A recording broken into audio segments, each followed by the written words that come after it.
韓國濟州牛來之路第3日，呢度沿海風景非常之優美，同聖地亞哥之路葡萄牙沿海路段非常之都係好靚。今日開始行呢段路段非常興奮，係可以背靠三房山，面向松嶽山，兩大濟州南邊最出名嘅景點。老人家行太耐，需要拉伸同埋補水。遠望松嶽山嘅懸崖係大長今拍攝嘅景點，唔知各位當年有冇睇過大長今呢？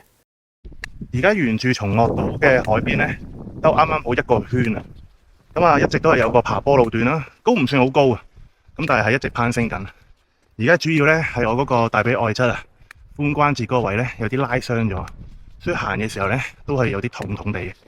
松嶽山嘅地理位置非常特別，佢係喺濟州島西南邊嘅盡頭，啱啱好兜過火山口一圈，就係由南到西嘅方向啦。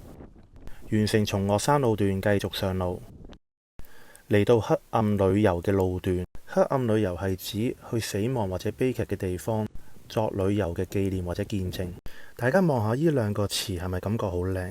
呢度其實係濟州4.3事件，濟州島平民被坑殺埋葬嘅地方。我覺得呢個就係牛來之路或者朝聖之路特別嘅地方，唔似一般嘅旅遊吃喝玩樂，而係令到我哋深度咁體驗當地嘅歷史文化。完成沉重嘅話題，嚟到一度叫解脫門嘅地方，祝願大家早日脫離苦海。準備上船去一個地方叫加坡島。加坡島係濟州島南面嘅一個小島，上去環島只需要1到2個鐘。整體俾我嘅感覺呢，似香港嘅長洲。同時大部分嘅旅客都會租單車環島，頂個個踩單車個速度咁快，我就要一步一步行路環島冚章。公平咩？成個島嘅景色都非常優美。